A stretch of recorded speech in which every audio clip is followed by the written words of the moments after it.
With that down, let's get on to our main topics today. And we're starting off with our first main topic today that gets sent in to us by Jaxon F, who writes, "Hey, John, I wanted to get this in early and ask what you thought about the Academy Awards last night. How did you feel the show went without a host for the second year in a row? And did you find there were any big surprises?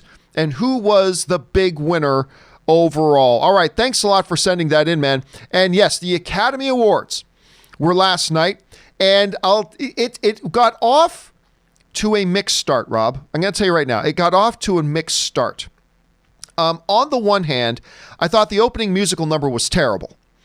I mean, which is really weird because I actually really like the people. Like when I saw her come on stage in the Mr. Rogers thing, I thought, "Ooh, this is cool," and she's gonna sing. She's a great singer.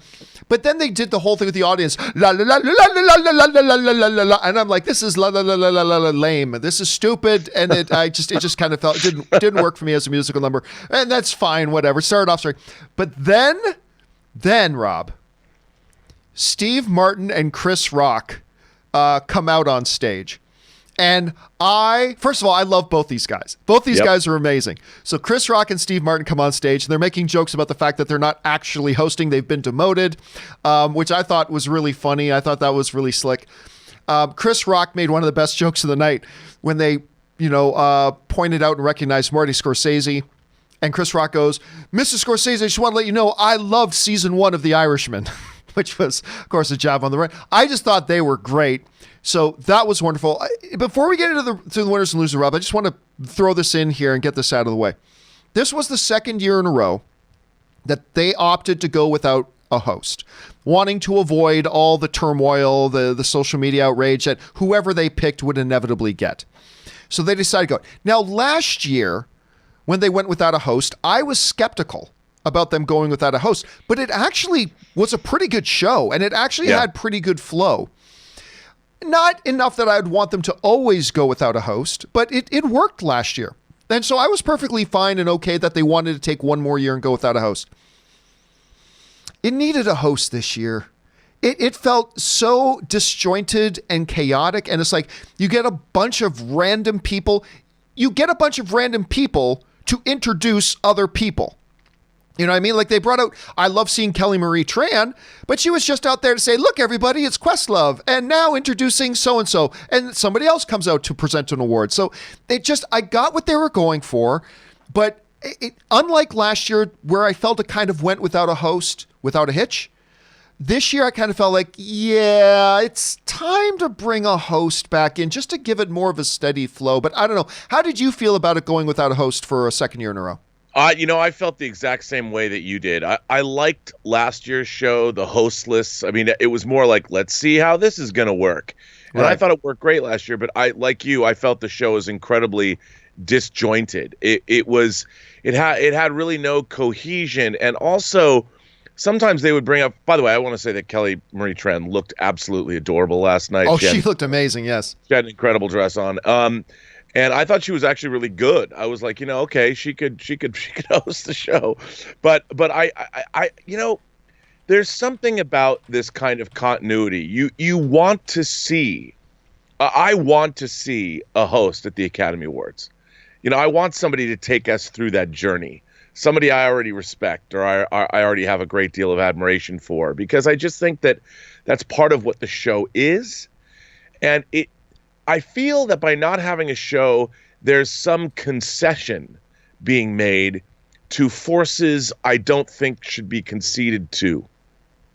I think for the Academy Awards, they need to step up and say, we are not going to allow ourselves to be told what to do by people that maybe aren't even necessarily involved with our industry. And I would like to see a host come back. Yeah, I agree. I would also like to see a host come back. So that was one thing. And look, it wasn't a train wreck or anything. You could really feel the lack of a host this year. Where it's like, and listen, I'm all for Chris Rock, Steve Martin 2021. I'm all for it. It's sign me up. I'm all good for that if they wanted to go that way. Some of the other presenters were really quite good. But I'll tell you what, Rob, the one that killed me was James Gordon. James Corden, Rebel Wilson, coming out in their Cats outfit. I thought that was so self-aware and so funny, especially when she comes out, nobody knows better than us the value of good visual effects. I just thought that was good-hearted. I thought it was them poking fun at their own project and their own movie. And I that was a big positive moment for me that I really quite enjoyed. What did you think about that moment? And were there any other moments of the show that really stood out to you as like really big highlights? Well, first of all, I got to tell you, I was really conflicted by that moment because, in a way, let's say you win your Academy Award that night for VFX, and that's who you're presented it to, I mean, I understand that Cats didn't necessarily work, but even as bad as Cats might have been in the perception, it still was a movie that hundreds of people worked on. You had an Academy Award caliber director directing Cats, and yeah, it was a major misfire. But I think that, the Academy Award should not be necessarily, look, they do mock people. I do understand that. But I think the art and craft of cinema, I don't know if it just rubbed me the wrong way, man. I was like, really? Yeah, I get it. I get it was humorous, and I understand laughing at yourself and being self-aware is always a good thing. But I felt like the guys who worked on 1917, who won the VFX award, it's like, we put our heart and soul into this movie, and I would appreciate if our category. I mean, I understand it was mocking, but it was like that. I think that belonged somewhere else in the show and not with awards presenters, if that makes any sense. Only okay, because. Let me ask you this, because now I'm curious. How did you feel then about, like, say, Will Ferrell and Julia Louis-Dreyfus coming out and saying the cinematographer makes all the meals that we eat and stuff like that? So you weren't happy with that one either? No, because especially it's like, when I was watching this kind of thing, and I'm like, I've loved the art of cinematography my whole life, and I think that you can never celebrate the art of cinematography enough. And again, I just don't think that they should be mocking the categories that they're giving out for best of the year. And while I thought their bit was sort of funny, I thought that sort of belonged in more of an opening or an overall examination, like maybe in a musical number or some kind of a bit, but not with the presenters of the awards, because not only did it sort of make fun of the whole thing, but it made fun of even the lesser people.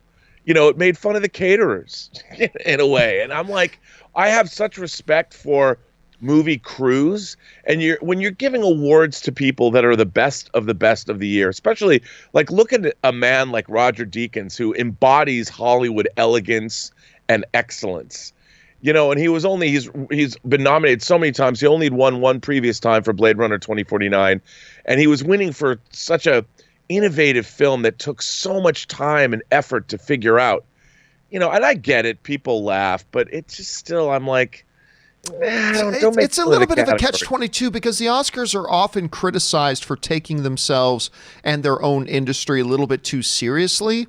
And it felt like they were getting into it. But I can see where you're coming from.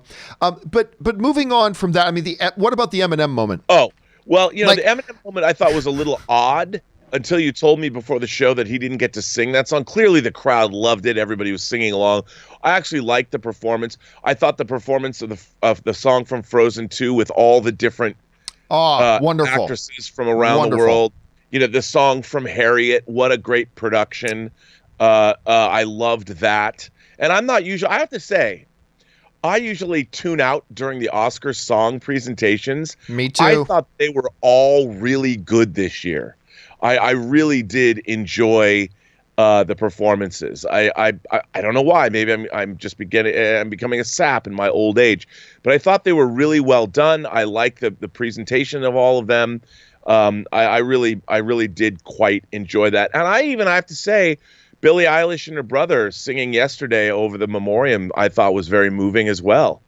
And I really enjoyed all of that the production of the show.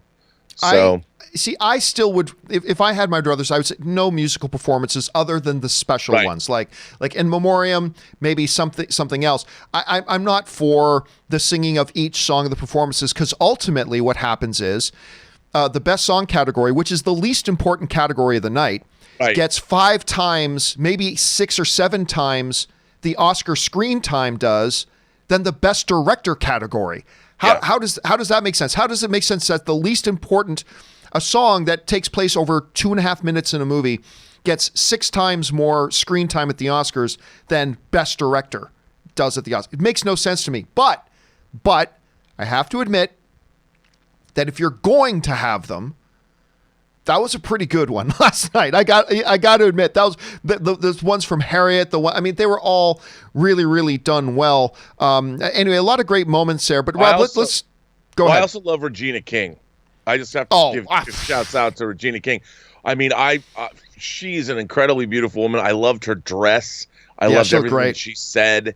I have to say, I love the Hollywood glamour. I do love seeing, Renee Zellweger. I mean, even though her speech was clearly she was moved and she looked phenomenal, but I really liked, her message, and I really enjoyed. I think I enjoyed the show a lot this year. I loved everybody who won. I like what people said. Maybe Joaquin Phoenix was a little all over the place, but yeah, I don't know what that was about. I enjoyed the show. I enjoyed, even though I thought it was scattered. Let's talk then. Let's get into talking about some of the winners. Clearly, a lot of the show went paint by the numbers. I was very pleasantly surprised because you remember me saying Ford v Ferrari should win Best Editing, but it's not going to. Blah blah blah. I was very pleasantly surprised to see that Ford v Ferrari did win Best Editing. Yep. For the most part, the evening went, as far as the results go, according to the playbook. We knew Joaquin Phoenix would win. He won. We knew Zellweger would win. She won. We knew Laura Dern would win. She won. We knew Brad Pitt would win. He won. Totally agree with all the winners, by the way. Totally agree with all the winners.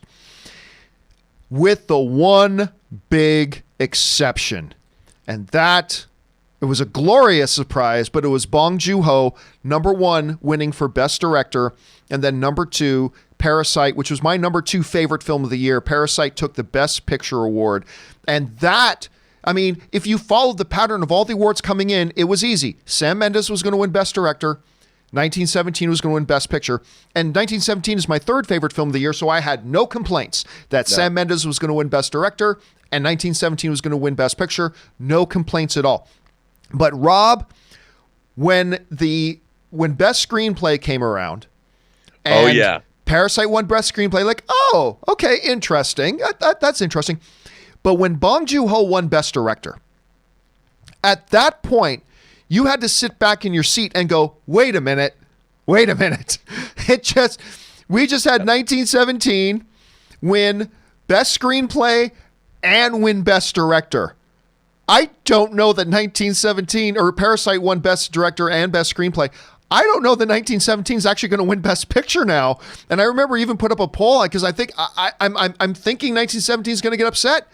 And I don't know how it wouldn't have once it lost out. Once Parasite won Best Screenplay and Bong Joon-ho won Best Director. It's like, well, the writing's kind of on the wall now, isn't it? And I couldn't be more thrilled for them. Of course, my favorite movie of the year was Jojo Rabbit. Super awesome to see Taika Waititi win Best Screenplay there as well. That was great. But just a really big surprise, I think, but a really well-deserved one. Parasite is a masterpiece of a film, and I couldn't be happier for him. But that, to me, was the big surprise of the night. Rob, how surprised were you when Bong Joon-ho, number 1, took Best Director, but also Parasite won Best Picture? Dude, I was. First of all, Bong Joon-ho tied Walt Disney last night for winning the most awards at one Academy Awards ceremony, which is 4. He won. Oh, wow. He won for Screenplay. He won for Best Foreign Film. He won Best Director and Best Picture. That's right. And he individually, because his name is on each one of those categories. Yes. I didn't even think about that. Yes. And I've been a Bong Joon-ho fan since the early aughts when I had seen The Host, which is if you haven't seen The Host, it's an incredible monster movie made in Korea. And it's not it's not a kaiju monster movie, but it's a monster movie. And that was the first time I really became familiar with him. Then I went back and watched the movie he'd made before that, Memories of Murder, which is an incredible serial killer story. And then, of course, he made Snowpiercer and Mother. And I've been a huge fan of his. But to see what happened last night was he upset.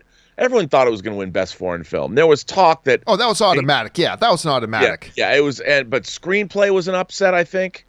And it's funny because, as Bong Joon-ho pointed out, Quentin Tarantino was a champion of him and his work. One of the reasons that people got to see his work in America, like The Host, and then he beat Quentin Tarantino, for original screenplay, and winning Best Foreign Film, another Oscar record. No foreign film has ever also won Best Picture. Correct. It was the first non-English language movie to ever win Best Picture. So there were a lot of firsts there, which I liked. I mean, he had the line of the night. He had the line of the night, which is, "I'm now going to go drink until daytime." Right. Which was one of the best lines ever at the Oscars. And the fact that he was honoring, he created from the stage a great moment for Martin Scorsese. Yes, he did. Which was great. I love that moment. And clearly, I don't think anybody would object to the wins that they made last night, because obviously Parasite is one of the most highly regarded and certainly one of the most fiercely original films of the year. But I think it's a real statement. It's one thing when you talk about, we have to be more woke, but it was really great seeing how South Korea and foreign film was represented last night. Yeah, it was my number 2 favorite film of the year, so it was totally magnificent. Let's go over quickly now a bunch of the winners last night. And of course, last night we're looking at Parasite winning Best Picture. The only thing that would have made me even happier was if Jojo Rabbit had won, but I think it was pretty clear that it wasn't going to win. So Parasite winning, big surprise of the evening to me. Joaquin Phoenix, again, no surprises there. I'm not quite sure what the acceptance speech was about, whatever. Renee Zellweger winning Best Actress. The Best Actor and Best Actress were so totally predictable, but so totally deserved, both of these. What Joaquin Phoenix did with Joker, what Renee Zellweger did with that was incredible. Of course, also going completely according to script, Brad Pitt with a really good acceptance speech as well. Great speech. Especially talking about his origins in Hollywood and coming. I just thought it was wonderful. Laura Dern, of course, winning as well. These were, of course, completely predicted and predictable. Rob, Best Animated Feature was an interesting one because we had not seen in the awards circuit Toy Story winning. Right. We had been seeing Missing Link. We've seen Klaus winning, especially at the Annie Awards. Klaus swept up. But I said going in, I just think the Academy members, Toy Story 4 is the kind of film that's going to appeal to Academy members more, and I think it's going to win. Man. And it did. But that's not to if you have not seen Klaus yet, I was late to the party on Klaus, and because a lot of people told me to go watch it, I did. If you have not seen that, do watch it. It is quite good, but not a big. I believe this is the 10th Pixar film to win Best Animated Feature. Anyway, Rob, were you surprised that it did win, or did you see that coming too? No, I was surprised actually that it won, but I was happy to see it. It just goes to show you, Pixar has been delivering. I think Pixar. Everybody loves Pixar movies, but by God, in terms of a run of animated excellence, in terms of excellence anywhere. Does anyone have a record like Pixar has? My God, do they know how to make great films? And it was, I really liked hearing the speech, the people that made Big Hair, which won the short. Yeah, short. And they made the point about how we all begin our cinematic lives. We become movie fans first by seeing animation. When we're kids, it goes way back. And I loved it. I love that Toy Story 4 won, although, there was a lot of really deserving work there. There was. Moving on to cinematography, again, no surprise. Roger Deakins, very classy speech, too, like thanking his focus guy, his focus puller, his assistant. Just thanking everybody that worked with him. But there was no doubt there, right? Roger Deakins was, for 1917, there was no doubt, right? No doubt. Yeah, no, I think that he's lost so many times for so much worthy work. It's nice to see him winning. What is he at, like 15 nominations or something like that? Something like that. They should just rename the award the Roger Deakins Award. I'm pretty sure at this point. Costume design. Jacqueline Duran for Little Women. Not what I thought was going to win, But I mean, you can't argue against it either. I mean, it's a completely worthy win. There were a number of great nominations there, so a little surprised, but not really. So I was perfectly happy with it. Of course, we already talked about Bong Joon-ho, the first big surprise of the evening, beating Sam Mendes for Parasite, which is great. American Factory won Best Documentary Feature Length, which was a great speech as well. Documentary short, Learning to Skateboard in a War Zone, which I have not seen. But after seeing the clips from it and hearing these two women talk about it, I want to desperately go see it. Have you had a chance to see that yet? No, but I hadn't either. Big pleasant surprise for me. I did not think Ford v Ferrari was going to win Best Film Editing, though I completely 100% believed it should have. And they did pull that off. And Rob, the editing in that film was just so amazing. It's nice to see Ford v Ferrari, which for the most part had been overlooked going into Oscar season for any of the majors. It was nice to see it win one of the big major awards in editing. What your thoughts on that? Oh, dude, you know me, editing is my jam. And I thought that movie was so brilliantly done. And also, you know, I said to Elizabeth, I was surprised it didn't win both sound categories, but I knew it was going to win one. I thought it was going to win both sound categories too, but me too. It was good to win soon. The most 100% lock of the night, even more than the acting awards, was Best International Feature. Parasite was nominated for Best Picture. None of the other international features were nominated for Best Picture. That was an automatic. So it won that. Makeup and hairstyling. You know what? I'm a little bit surprised. A lot of people called Bombshell. I really thought Joker was going to take that one. Again, they did a remarkable job in Bombshell, so no argument from me, no complaints from me, but there were a lot of people who called it. I did not. What do you think about Bombshell winning hair and makeup? No, I thought it was good. I mean, look, sometimes we think, oh, does hair and makeup have to be monsters? No. The fact that they made Charlize Theron look like Megyn Kelly, and it was really convincing, that's a hard thing to do when somebody is front and center close-ups, because we all know what human beings look like, and if it wasn't perfect, then it wouldn't have worked, and it was. And it set up one of the best jokes of the night too, with Ray Romano going saying, "Hair and makeup is so important." For example, I'm Charlize Theron. I thought that was a great moment. Joker winning Best Musical Score. A lot of people called this one. Still, you never know going into it, but it was a deserved win. Beautiful speech by Hildur. Your thoughts on Joker winning for Best Score? I thought it was great. And again, I believe, is it the first woman who's won an Academy Award for Best Score? I don't believe the first, but I think it's the first in like 23, 24, or 25 years. Yeah, something like, long time. I thought it was great. She's great. That score is amazing. I mean, she is a fierce new talent. Between Joker and Chernobyl, man. Oh, the work she did on Chernobyl. She had a great year. She's, I guess she's the Bjork of film composers now. She's amazing. Let's see. Best song. Not again, I think the least important category of the night, but Best Original Song, Love Me Again from Rocket Man. I got to tell you what, that would have been my last pick. I had no problem that it was nominated. It would have been my last pick. But hey, it won, and that's fine. I know there were a lot of people happy with it, but I don't know. I think I would have gone either the song from Harriet or the song from Frozen 2, Into the Unknown, but they went with that one, and that's fine. But your thoughts on that? I agree with you. I mean, look, I would never say that Elton John wasn't talented, but it seemed like it was very Elton John. It wasn't exactly groundbreaking Elton John, even in his oeuvre, and I'm a huge fan. But yeah, I think the song from Frozen 2, and I really like that song from Harriet a lot. And I just thought that was the safe choice. I think the voters are probably like, well, we got to give it to Elton John. Maybe. But I'll tell you what was nice, though, was seeing Bernie Taupin talk. Up there, because, yeah. It was great. They've been making music together for, as he said, over 50 years, He writes all the songs. It was great that Bernie Taupin got a moment, that he got an Oscar, because I don't think when Elton John won his first Oscar that Bernie Taupin wrote the song. I don't think he did. And was that Lion King? Yeah, I think it was. You're right. He didn't write that. He didn't write that. Yeah, and so he didn't get to win an Oscar. John did. So it was good to see. This one of the most formidable singer-songwriting duos in pop music history to win together. I thought that was a great moment. It was a good moment. Production design, no complaints from me. Once Upon a Time in Hollywood.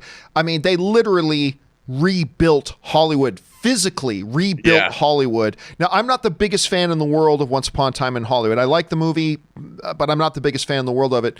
But there's no taking away from the production design. What they did with Hollywood, just transforming it back 4 or 5 decades, was impressive to say the least. Short film you mentioned a little bit earlier, Hair Love. That was a really nice moment. Short film live action went to the neighbor's window. Sound editing, as the aforementioned, as you mentioned already, Rob, Ford v Ferrari, which made me a little bit surprised because a lot of times we'll see sound editing also win sound mixing. Sound mixing decided to go 1917, and truly the sound in that movie was so immersive, Rob. It just drew you right in, and the sound mixing was a big thing of that. 1917 wins Best Visual Effects. While I have no, quarrel with the visual effects in 1917, they are truly amazing. I still contend, and I know a lot of people disagree with me, and that's fine.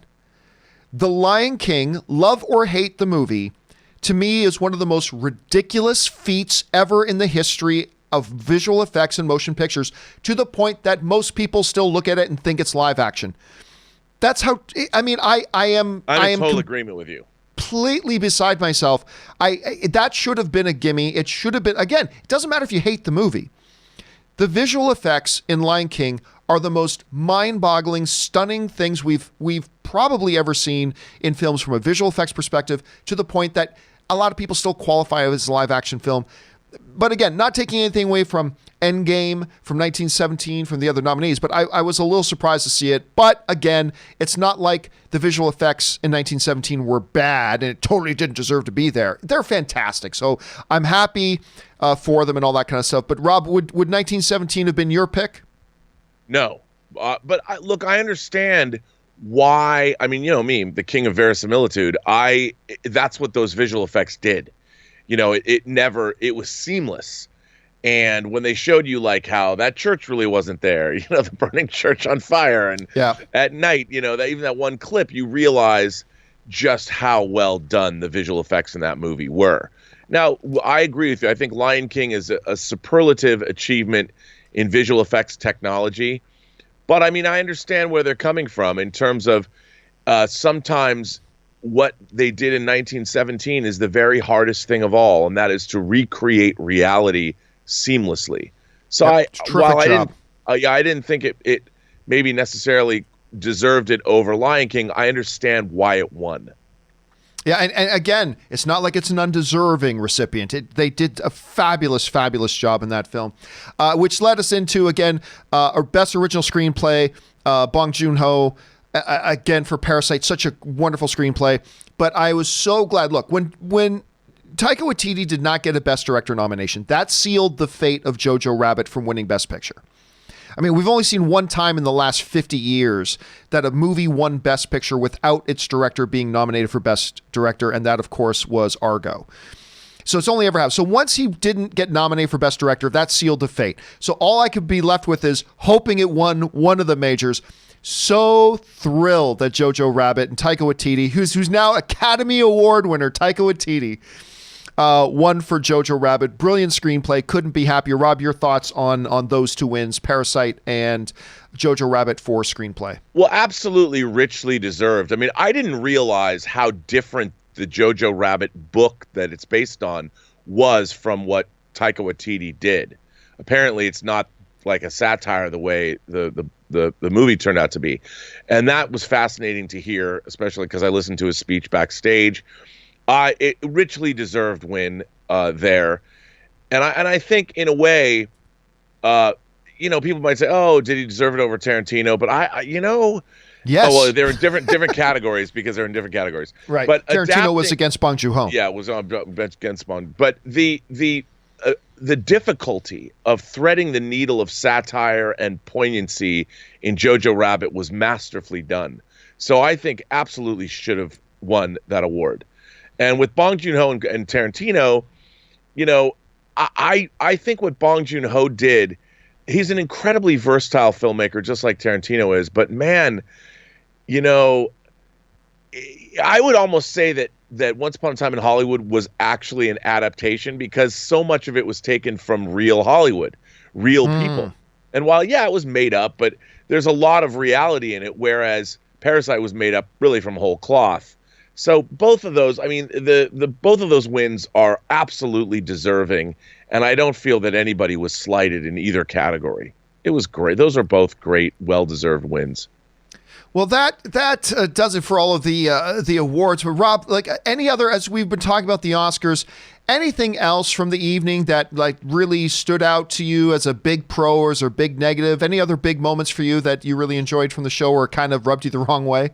Well, no, I did think this was definitely, people would say it is a woke Oscars ceremony, which I think is good. But what I really did like is how some of the time it was the idea of giving voices to people. It was woven into the show in a more naturalistic fashion. Yeah, people could tub thump when they were making their speeches, but I liked the way they honored people.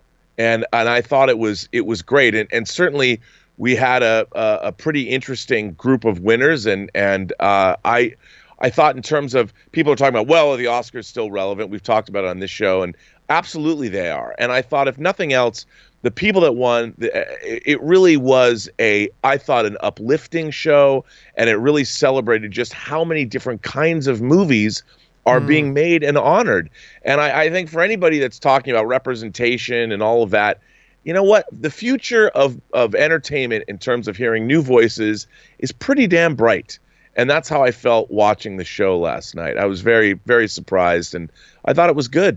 Good. And what stood out to me, too, was, again, just how damn good 2019 was as a year in film. Like, you're just watching this and you're seeing all these things, like from movies that got totally shut out at the Oscars last night, whether it's Irishman or The Farewell or The Two Popes.